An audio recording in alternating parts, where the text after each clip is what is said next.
Hey everyone, welcome to the Acrobatic Arts Podcast. I'm Loren, and I will be interviewing some of the top leaders and innovators from the dance and acrobatic industry. If you are a teacher, performer, student, or a lifelong learner like myself, you are sure to find these episodes intriguing and full of inspiration. Acrobatic Arts is passionate about providing current and relevant information for everyone. So please, sit back and enjoy as we share our passion with you and the world. As we wrap up this final episode of the season, we want to take a moment to thank you for listening. 2021 was our first year producing the Acrobatic Arts Podcast, and we can't believe how well it has been received. Planning 2022 has begun, and we have some exciting things in store. But there's one thing we're missing: you. We want to know what questions you have for the guests that we have on the show. We are kicking off the new year with our first episode featuring Acrobatic Arts founder and Canadian Division Manager, Mandy Yip. Is there something you've always wanted to ask Mandy? A business or personal development tip? Maybe some Acrobatic Arts insider info? Or really anything that you're curious about? We want to know. Drop us a note to podcast@acrobaticarts.com, and we will try to include your question for Mandy in the episode. Before we begin the official Top 5 countdown, I would like to say a huge thank you to all of our amazing guests from 2021, and I would like to share a little portion from our very first episode, Expert Advice on Auditioning with Tjia. So let's talk about the first thing, what you do, how well you do it, and how. Basically, we're talking about technique. The technique in whatever dance style or acrobatic style you do. Very, very important. Shows are looking for people who can do show after show, night after night. Without technique, you will definitely hurt yourself and you will not last a long time. The second, personality and professionalism. Now, when I say personality, I'm talking about the artistic side of what you're doing. And professionalism, obviously, how well you follow directions, how you react when you make mistakes, how well you integrate what a director tells you to do and how to do what you're doing. Auditions are an integral part of this profession. If you become professional, you will be auditioning a lot. And no matter how good or bad you are, there will always be someone who likes you and someone who does not like you. And even if a director loves you, they have to think about the actual role that they are trying to fill. So never, ever take anything personally. Auditions are about seeing who you are and what you can do. It's also about seeing how well you work on a daily basis. So if you're asking what to prepare for an audition a few weeks before the audition, then it's too late. You should be preparing every single day of your life. Then once the audition is over, the rest is out of your control. So there's no point in even thinking about it anymore. After that, you leave, you continue your life, and hope that they call you. And you might remember this memorable moment with David Stinson, episode 11. Yeah, I just love the Rocky Horror Show. It's so much fun and crazy. And there was this one incident where there was a blackout and I had to jump on top of this big pod. I had to climb a ladder in the blackout, jump on top of this pod in 6-inch heels. And then as soon as the lights came up, this was a matter of seconds, I had to be standing there in my stockings and stuff. And then I had to walk down these steps as the turntable's turning. And I had 10 seconds or something silly to get off the turntable before the, the thing dropped, the backdrop came down. And it's all automatic nowadays. And my heel got stuck there was this tiny little gap between one of the steps and my heel got stuck. And because I was dancing in my heels, I had some elastic, and so it was still attached to my leg. It was so embarrassing. There was an audience of 2,000 people. They were all laughing their heads off at me. I'm trying to stumble down these stairs thinking, oh my goodness, this backdrop's going to come down on me any second. If I don't get out of the way, it's just going to crush me. So I'm panicking. Everyone's laughing. And I'm a wreck, still trying to sing this song. yeah, I think that's probably one of my best times on stage, because afterwards it was brilliant. Yeah, Definitely the show must go on type of moment. absolutely. Yes. Wow, things that you can't plan for. Yeah. And would you honor us with singing us something from that musical, or maybe another one? Oh wow, now you're putting me on the spot. You don't have to, but Oh, let me see if I can remember. What's the words for the how do you do? I see you've met my faithful handyman. He's just a little brought down because when you knocked, he thought you were the candy man. Don't get strung out by the way that I look. Don't judge a book by its cover. I'm not much of a man by the light of day, but by night I'm one hell of a lover. There you go. every episode has wonderful takeaways, so make sure to listen to them before we head into the new season. Now, the moment we've all been waiting for, and picked by you, the listeners, the Acrobatic Arts Podcast Top 5 Episodes of 2021. Starting us off at number 5 is episode 12, Tips for Cartwheel Rebounds and Roundoffs with Sarah Calvert.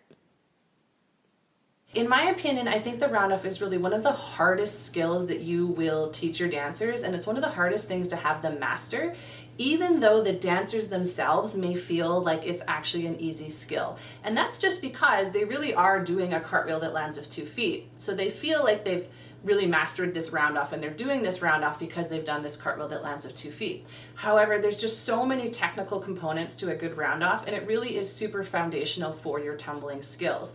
You would never teach someone to do fouette turns until they could do a very good, solid, clean single pirouette and probably multiple pirouettes. So if you want them to have strong tumbling, backwards tumbling in particular, you really want them to have a really well-refined round off. That's going to take a lot of time, it's going to take drills, and it's going to take teacher attention to really master this round off. Coming in at number 4 is episode 14, Square Hip Splits, Flexibility, and the Nervous System with Erika Mayall. So there's been controversy in the literature in terms of research for a long time about how people improve their flexibility. And so there's been studies that have shown different mechanical effects of stretching and the potential that we're actually adding more sort of fibers to muscle. There's other properties, the sort of viscoelastic property of the muscle, that we think that that's where flexibility comes from. There's also studies that are showing that there's a much more sort of prominent nervous system input to flexibility, and so more of a sensory input. There's studies that show that simply stretching, we increase our tolerance to stretching, so we get used to that stretching feeling and then can be able to push a little bit further into those stretches, and that's how people gain flexibility. There's no consensus in the research at this point that shows that this is the exact mechanism that improvements in muscle flexibility occur by, and I think that that probably speaks to the fact that there's probably a complex interplay between the mechanical system and the sort of sensory or nervous system component, and that they're interacting with each other. And so in order for us to maximize flexibility or really get the most out of a flexibility program, I think we need to address all components of that. So we're going to have a mechanical aspect of that, but we also need to address the nervous system aspect. Moving on to number 3, we have episode 20, the Hypermobility MD with Dr. Linda Bluestein. This might be a basic question, but what is the difference between hypermobility and flexibility?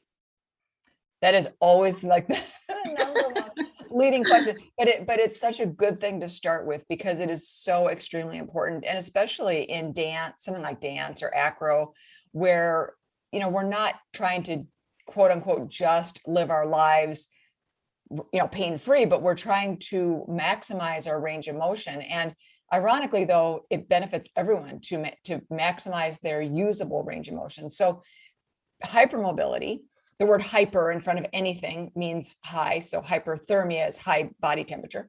Hypermobility means that a joint has greater than expected range of motion. Hypomobility means that it has lower than expected range of motion. So hypermobility is greater than expected range of motion. So that has to do with with the joints and how far they can go. And flexibility has to do with basically the ability of the muscles and the nervous system to utilize that range of motion. So ironically, a person can be hypermobile in their joints. Okay. So their joint has this incredible ability to go beyond a normal range of motion. However, their muscles might be really tight because the muscles are trying to protect them from going into that range of motion, or they're trying to protect them and keep the bones in normal alignment. And therefore, a person can be hypermobile, but inflexible. So it's a really important distinction. Likewise, a person can have normal range of motion, but be very flexible because their nervous system and their muscles are able to utilize their full range of motion. So they're distinctly different things, but they're often confused one for the other. Taking the number 2 position is episode 2, Teaching Acro During the First Lockdown with Kelly Peterson. So now we're in like June, I'm guessing, and you've done your first 4-week session. And tell me a little bit about the punch card. Did that come after the first 4-week session? Okay, tell me about that. It seemed like a really brilliant idea. We did the 4 weeks and everybody wanted more. And people who didn't sign up, we're like, can we do this now? In May, our county opened up, the restaurants were allowed to open up. That's when we were allowed to actually have people in here. I want to say the limit was 25 or 10 at that time. So I started the 6-week thing, and it was buy 5, get 1 free. I, again, did not charge. I know there's lots of people who are way more, advanced with me in teaching and everything. I charged $150 for 6 hours is what it comes to. With it being summer, I also said it didn't have to be 6 weeks in a row. People still vacationed here a lot, but they might have went camping even. It's not like, they flew to Florida or anything. There's a lot of camping around here. So I didn't want to make it feel like, okay, if you miss a week, you don't get to make that up. So it kind of was drug out throughout the summer, but I wanted it all really done by the end of July, if possible. Again, my goal was 20 people because I was like, okay, my goal was 10 last time. My goal is going to be 20. I ended up, I believe, with 34. Wow. I did not promise in person, even though we were open at that time. The studio still, we did 2-day camps, and they were successful, but it wasn't necessarily comfortable, just with people in and out of the studio. So we did those 2 camps, and that was it. That was the only summer camp that we did, was those 2, besides this Acro program. So we just stuck with the Acro program, sold, I believe, 34 at $150. That's, to be honest, that's probably as much, if not more, than what we would have made off of our regular summer camps. And the most listened to Acrobatic Arts Podcast episode of 2021, and in the number 1 spot, is episode 4, Taking Care of Your Mental Health with Dr. Leisha Strachan. The more we get into this is, it's so important to really think about our own health as teachers and as coaches, and thinking about how we need to maintain ourselves. We are so used to giving to our athletes, giving to our dancers, and using a lot of that energy, which we love. And you're in this type of profession because you do love doing that. At the same time, though, if we're not healthy, then our athletes can't be healthy. And we know that in families, when people are running themselves ragged in families, that you do need to stop and take that self-care.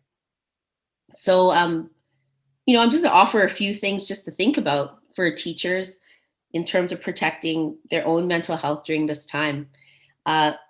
First thing is what we were talking about in terms of me dancing and finding things to keep me occupied, is really getting in touch with those other artistic passions. We have a lot of different things that we love to do. And sometimes because of the busyness of teaching and coaching, we often might not take time, or it's not even just about finding time. I always think, we have to take time because no one's going to give it to you. So you have to take that time for yourself. And whether it's music, I've noticed some coaches, even coaches at the university, posting, things of them getting back to piano or guitar, or, taking time to actually reconnect with that and thinking, wow, university seasons have all been canceled this year as well.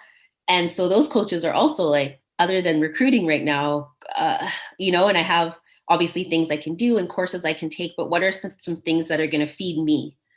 Getting back to art, whether it's painting, you've never really had time for that, or crochet, or, something that's going to be for yourself. And as we mentioned, for me, it's been in dance. Even though I dance all the time, it's just rediscovering other choreographers and other ways of movement.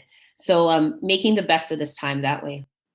I don't think it's any surprise that our top 2 podcasts were about the pandemic. Acrobatic Arts saw teachers and business owners who were in need of help and tried to provide as much support as possible. Well, there you have it. That's a wrap for 2021. As I mentioned, planning has begun for 2022, and don't forget, podcast listeners, we want to hear from you. This is your chance to ask the questions that you would like the answers to. Send your questions and comments to podcast@acrobaticarts.com. We want to make sure that you're heard and that the Acrobatic Arts Podcast continues to provide the content you're looking for and that you want to hear. Hope to hear from you soon. Thanks for listening, everyone, and have a great day.